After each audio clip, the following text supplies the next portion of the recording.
Sarah Martinez had worked at Denver Marketing Solutions for 8 years, climbing from junior account executive to senior operations manager through sheer determination and countless overtime hours. The glass-walled office building downtown had become her second home, and she knew every corner of the business better than most people knew their own neighborhoods.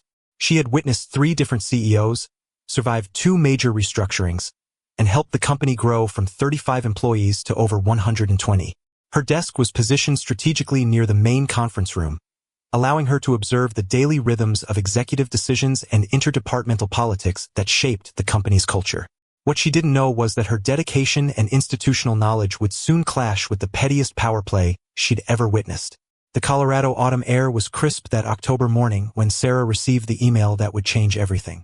She was reviewing quarterly budget reports when the notification chimed on her computer, interrupting her analysis of vendor expenses and operational costs. The annual company retreat, scheduled for the luxury Aspen Ridge Resort, was just 6 weeks away. For the past 3 years, Sarah had been the one organizing these retreats, coordinating with vendors, managing budgets, and ensuring every detail was perfect. She had transformed what used to be basic weekend getaways into sophisticated strategic planning sessions that competitors in the Denver marketing scene actively tried to replicate. The retreat wasn't just a company getaway, it was the cornerstone event that determined bonuses, promotions, and the strategic direction for the following year. Department heads spent months preparing presentations, and the outcomes of these 3 days influenced everything from hiring decisions to client acquisition strategies. Please subscribe to our channel to help us bring you more real stories like this one, and let us know in the comments where you're watching from around the world. But this year's email came with an unexpected sender. Rebecca Harrison, the CEO's wife, who had recently joined the company as Special Events Coordinator. Sarah stared at her computer screen, reading the message 3 times before the words fully registered. Rebecca was taking over the retreat planning, effective immediately. The reason given was laughably vague: restructuring of event management responsibilities to align with evolving company needs and fresh perspectives. Sarah felt her stomach drop as she processed the implications. Rebecca had been with the company for exactly 6 weeks, hired during what James Harrison had described as a strategic expansion of our events team. Everyone knew it was nepotism, but the official company line was that Rebecca brought extensive experience in hospitality and customer relations. Her actual background consisted of managing a small bed and breakfast in Steamboat Springs and organizing charity events for their country club. Sarah's phone buzzed with a text from her colleague Mike. "Did you see Rebecca's email? This is insane." Within minutes, her desk phone was ringing nonstop. Janet from Human Resources called first, speaking in the careful, measured tone she used when delivering potentially problematic news. "Sarah, I want you to know that this decision came from the top, and it wasn't based on any performance issues with your event planning." Tom from the IT department was more direct. "This is complete garbage, Sarah. Everyone knows you make these retreats actually work." The entire office was buzzing with confusion and frustration. Conversations stopped when Rebecca walked through the main workspace, and Sarah could feel the tension in the air like electricity before a thunderstorm. Everyone knew Sarah was the backbone of these events, the person who had turned the company retreats from basic hotel meetings into sophisticated, results-driven experiences that competitors envied. She had built relationships with vendors across Colorado, negotiated contracts that saved the company thousands of dollars, and created event experiences that actually improved team performance and company culture. The next morning brought an even more shocking development. Rebecca scheduled a mandatory meeting for all department heads, conspicuously excluding Sarah from the invitation list. The meeting was scheduled for the main conference room at 10 o'clock, prime time for company announcements. Through the conference room's glass walls, Sarah watched as Rebecca presented her vision for the retreat, complete with PowerPoint slides filled with stock photos and generic corporate speak. The presentation included phrases like leveraging synergistic opportunities and maximizing stakeholder engagement through innovative experience design. Sarah couldn't help but notice that Rebecca's slides contained several factual errors about the company's previous retreats. She claimed that attendance had been declining, when Sarah knew it had actually increased each year. She suggested that previous retreats had been overly focused on luxury accommodations rather than learning outcomes, which completely ignored the fact that Sarah had specifically chosen venues based on their meeting facilities and team-building amenities. The irony wasn't lost on Sarah that she could see everything happening but wasn't allowed to participate in decisions about an event she had built from the ground up. She watched Janet take notes with a skeptical expression, and saw Tom shake his head when Rebecca suggested that outdoor team activities might be weather-dependent and therefore unreliable. Sarah had always included indoor backup plans for every outdoor activity, something Rebecca apparently didn't understand. During the presentation, Rebecca announced that she would be revolutionizing the retreat experience by focusing on cost-effectiveness and practical outcomes. She presented a budget analysis that Sarah immediately recognized as flawed because it didn't account for hidden costs like transportation, equipment rental, and last-minute vendor fees that always emerged during event planning. The numbers looked good on paper but would never survive contact with reality. After the meeting, Sarah's direct supervisor, Janet, approached her desk with an uncomfortable expression. Janet had been with the company for 12 years and had survived multiple management changes by maintaining strict professionalism and avoiding workplace politics. The fact that she looked genuinely distressed told Sarah that whatever news she was about to deliver was particularly serious. "Sarah, I need to talk to you privately," Janet said, glancing around nervously to make sure no one else could overhear. They walked to the break room, where Janet closed the door and lowered her voice to barely above a whisper. "What I'm about to tell you is confidential, and I need you to promise me you'll keep it professional." Janet delivered news that felt like a punch to the stomach. Rebecca had specifically requested that Sarah be excluded from the retreat entirely, not just from the planning process but from attending the event at all. The official reason was budget constraints requiring a reduction in non-essential personnel, but Janet made it clear that everyone in the leadership meeting knew the real motivation was pure jealousy. "She actually said that your presence at the retreat would be disruptive to the new management structure," Janet explained, her voice filled with disgust. "She claimed that employees might be confused about who was in charge if you were there." Rebecca had apparently spent considerable time convincing her husband that Sarah's involvement in previous retreats had been unnecessarily expensive and self-aggrandizing. She had prepared a detailed presentation about how Sarah's vendor relationships were actually costing the company money because they prevented competitive bidding. The accusation was not only false but demonstrated a fundamental misunderstanding of how vendor relationships work in event planning. That evening, Sarah sat in her downtown Denver apartment, looking out at the city lights and feeling a mixture of anger and determination she'd never experienced before. The injustice of the situation was clear, but what bothered her most wasn't personal pride. It was knowing that her colleagues would suffer through a poorly planned event that could damage team morale and waste company resources. She spent the weekend researching Rebecca's background more thoroughly and discovered something that confirmed her worst fears. Rebecca had no professional event planning experience whatsoever. Her LinkedIn profile showed a series of part-time retail jobs and volunteer positions at charity fundraisers, with gaps in employment that suggested she had been financially supported by her husband for several years. The most complex event she had ever managed was organizing a charity auction for the Denver Country Club, which involved coordinating with maybe a dozen vendors and hosting fewer than 200 guests. The woman who was taking over a crucial corporate event had never managed anything approaching the complexity of a multi-day business retreat. She had no experience with corporate catering, audiovisual requirements, transportation logistics, or the specialized vendors who provided team-building activities. She had never dealt with the dietary restrictions, accessibility needs, and personality conflicts that emerged when you put 120 professional colleagues in a confined space for 3 days. Sarah also discovered that Rebecca had been posting on social media about her new executive position, describing herself as revolutionizing corporate event management and bringing fresh innovation to traditional business practices. The posts revealed a level of overconfidence that was both amusing and concerning, especially given her complete lack of relevant experience. Monday morning arrived with another email from Rebecca, this one sent to the entire company with the subject line, "Exciting updates for our annual retreat." Sarah felt a knot of anxiety in her stomach as she opened the message, knowing that whatever Rebecca had decided would probably create more problems than solutions.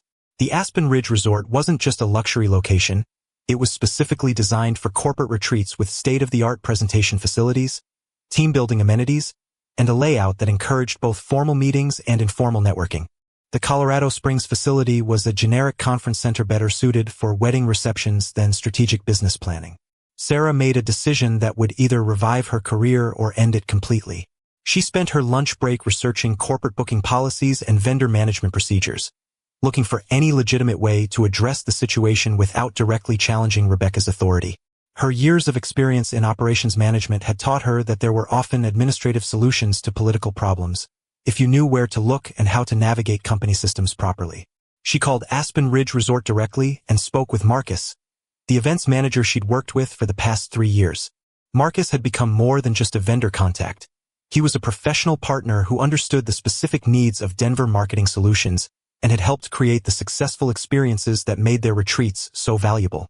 "Sarah, I was wondering when I'd hear from you," Marcus said when she introduced herself. "We received some confusing communications about your November reservation, but nothing official about changes or cancellations." Marcus was confused about the supposed cancellation because his records showed that Denver Marketing Solutions had only placed a temporary hold on their reservation, not a complete cancellation. The deposit had been paid from the company's corporate account, and no one with proper authorization had submitted the required paperwork to modify or cancel the booking. "Actually, Sarah," Marcus explained, "according to our records, you're still the primary contact for this event. We still have your dates blocked, November 15th through 17th, and we haven't received any official cancellation paperwork. As far as we're concerned, you're still planning to be here with your full group." This information sparked an idea that was either brilliant or completely insane. Sarah realized that Rebecca, in her inexperience and overconfidence, had never properly canceled the original reservation. She had simply stopped communicating with Aspen Ridge and booked the cheaper venue without following proper corporate procedures or obtaining the necessary authorization to modify existing vendor contracts. Sarah spent her lunch break researching corporate booking policies and discovered that she still had administrative access to the company's vendor accounts. As the operations manager, she had legitimate authority to communicate with contracted service providers about existing reservations. Rebecca might have the title of Special Events Coordinator, but she hadn't been properly added to the vendor authorization lists. The next phase of Sarah's plan required careful timing and absolute discretion. She contacted every vendor associated with the original retreat: catering, audiovisual equipment, transportation, and entertainment. Using her established relationships and existing company authorizations, she confirmed that all services would be provided at Aspen Ridge Resort as originally planned. The beauty of Sarah's approach was that she wasn't doing anything technically wrong. She was maintaining existing contracts that Rebecca had failed to properly cancel. Every email she sent was professional, every phone call was within her administrative authority, and every confirmation was based on legitimate company commitments. 2 weeks before the scheduled retreat, Rebecca's Colorado Springs venue called with devastating news that would expose the fundamental weaknesses in her planning process. A burst pipe had flooded their main conference facilities during a particularly cold October night, and the damage was extensive enough that they couldn't accommodate any events for the next month. The flooding had damaged not only the meeting rooms but also the electrical systems that powered their audiovisual equipment, making the space completely unsuitable for business presentations. Rebecca panicked in a way that demonstrated exactly why experience matters in event planning. Instead of having backup options already researched and confirmed, she was starting from scratch with less than 2 weeks to find alternative accommodations. She spent entire days calling venue after venue, only to discover that every suitable location was already booked for the busy autumn conference season. This was exactly the kind of problem that Sarah had always anticipated and planned for, maintaining relationships with multiple venues and keeping backup options available even after primary bookings were confirmed. The venues that were available on short notice were either completely inappropriate for business meetings or prohibitively expensive because of the emergency booking timeline. Rebecca found herself considering options like community centers, hotel conference rooms with no dedicated presentation equipment, and even outdoor pavilions that would be unusable if the weather turned cold or snowy. Sarah watched the chaos unfold with a mixture of sympathy and satisfaction. Rebecca was experiencing exactly what Sarah had warned would happen when you try to plan major events without proper experience, preparation, or understanding of the industry.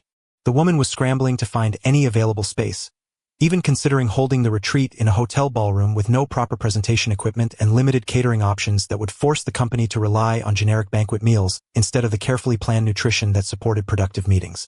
The stress was taking a visible toll on Rebecca, who had apparently never experienced the pressure of managing a high-stakes deadline with no good options available. Sarah noticed that Rebecca was staying late at the office, making increasingly desperate phone calls, and snapping at colleagues who asked reasonable questions about retreat logistics. The confident woman who had taken over event planning 6 weeks earlier was being replaced by someone who was clearly in over her head and struggling to maintain composure. Meanwhile, other aspects of Rebecca's planning were also beginning to unravel under scrutiny. The transportation arrangements she had made were inadequate for moving 120 people efficiently between Denver and Colorado Springs. She had booked standard charter buses without considering that the longer travel time would require additional stops, different scheduling, and backup transportation in case of mechanical problems. The budget she had presented to James Harrison was starting to inflate as hidden costs emerged, exactly as Sarah had predicted would happen. Friday afternoon, 2 weeks before the retreat, Sarah made her move with the strategic timing that comes from years of corporate experience.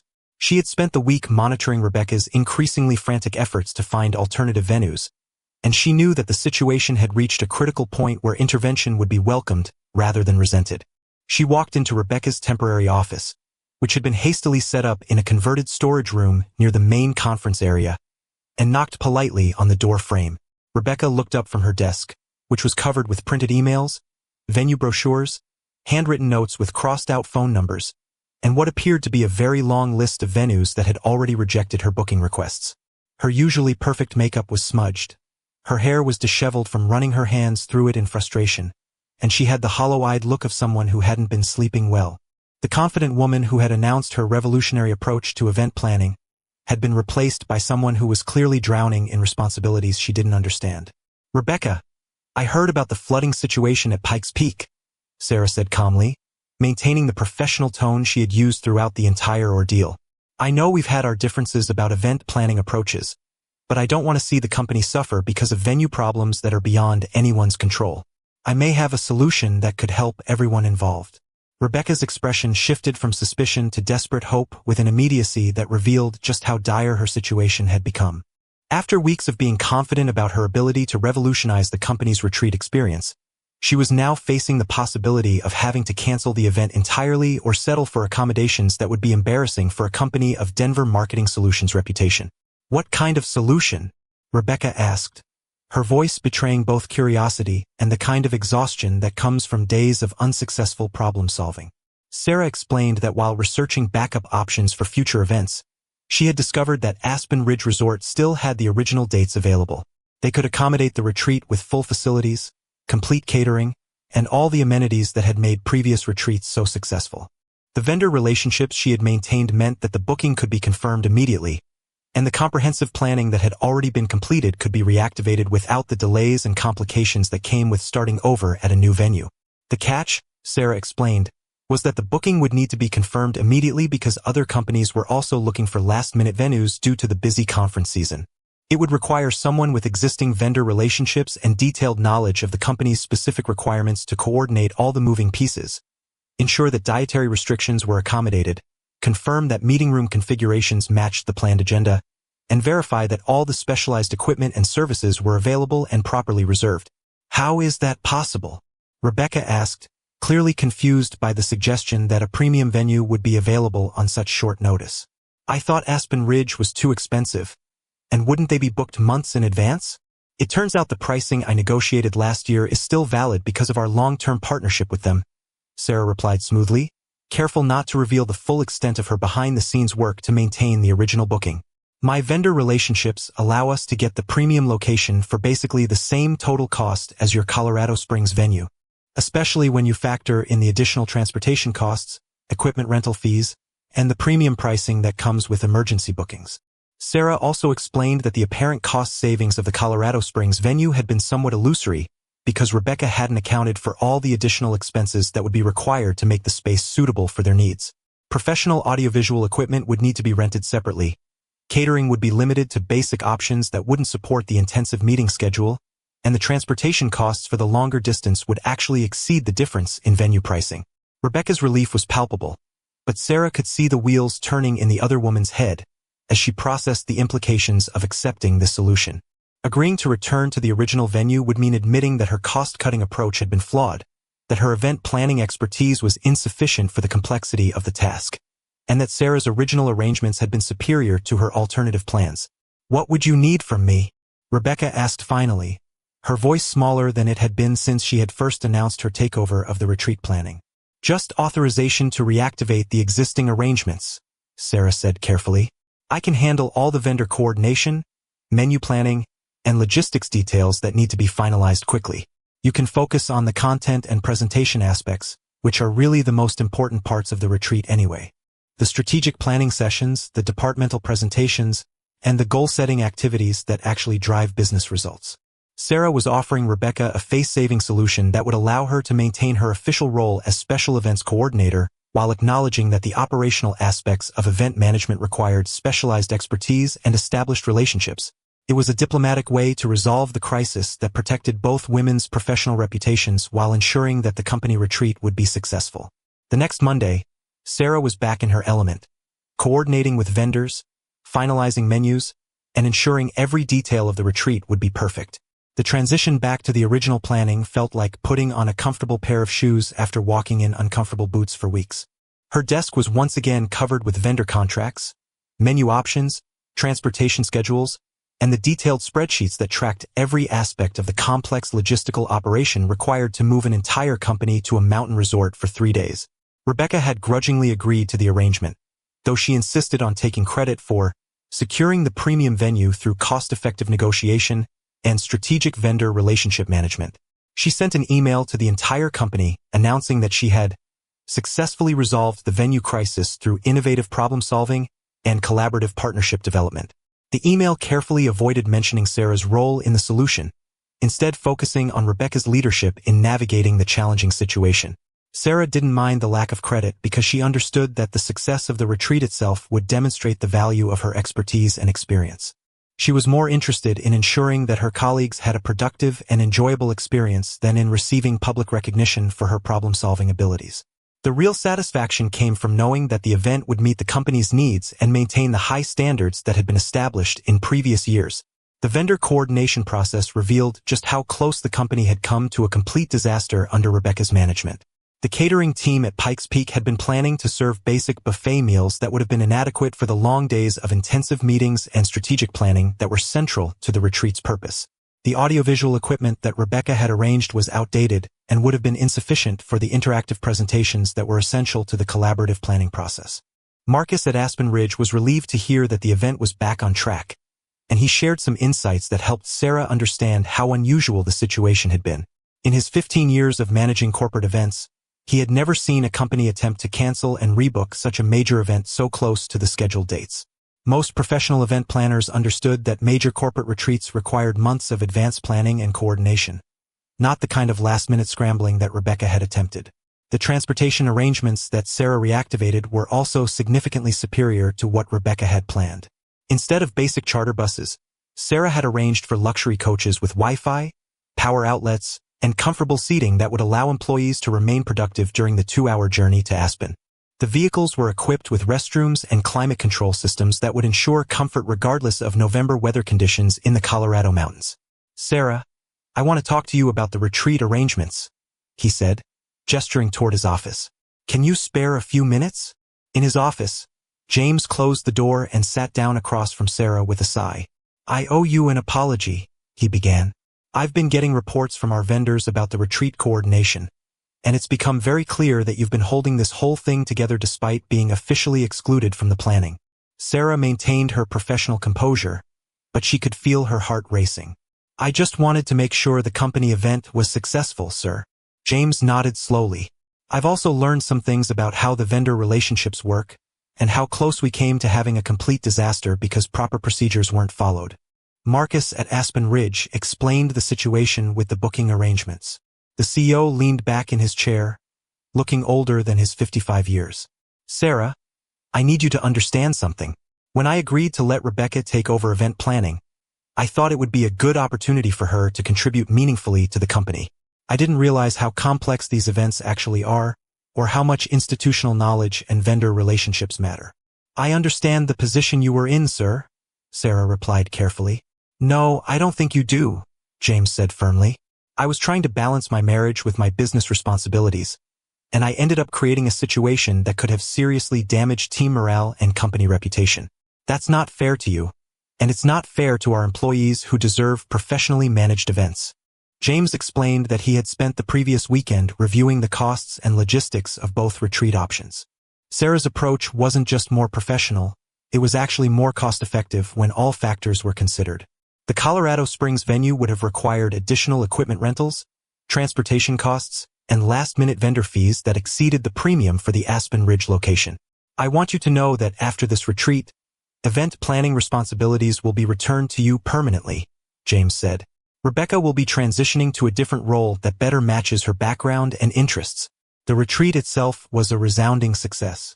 The team-building activities Sarah had arranged fostered genuine collaboration among departments that rarely interacted. The presentations were delivered in a professional environment that encouraged focus and engagement. The evening networking events created the kind of informal connections that drive innovation and productivity. On the final night of the retreat, during the closing dinner, James stood up to address the entire company. He thanked everyone for their participation, highlighted the key insights and decisions from the 3 days, and then did something that surprised everyone. I want to take a moment to recognize someone whose dedication to this company goes far beyond her official job description, James announced. Sarah Martinez didn't just help plan this retreat. She ensured that it happened at all when we faced unexpected challenges. Her professionalism, expertise, and commitment to excellence represent the best of what our company stands for. The applause was genuine and sustained, coming from colleagues who knew exactly what Sarah had accomplished behind the scenes. She felt a mixture of vindication and relief, but mostly gratitude that she had chosen to solve problems rather than create drama. Rebecca approached Sarah during the reception that followed dinner. The conversation was awkward but necessary. "I owe you an apology," Rebecca said quietly.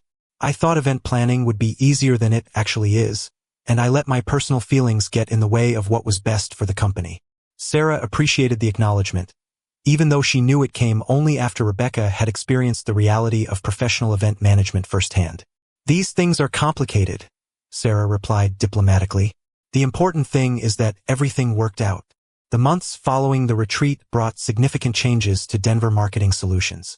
Rebecca transitioned to a marketing communications role that better suited her interests and abilities. Sarah was promoted to Director of Operations with expanded responsibilities and a significant salary increase. Most importantly, the company implemented clearer policies about vendor management and event planning authority. Sarah learned several valuable lessons from the experience that extended far beyond event planning. She discovered that sometimes the best response to pettiness and power plays is quiet competence and professional excellence. By focusing on solutions rather than grievances, she had turned a potentially career-ending situation into an opportunity for advancement. The experience also taught her about the importance of maintaining professional relationships and institutional knowledge.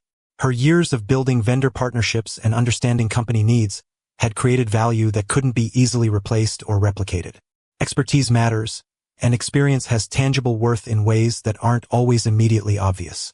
Perhaps most importantly, Sarah realized that standing up for what's right doesn't always require dramatic confrontation or public battles.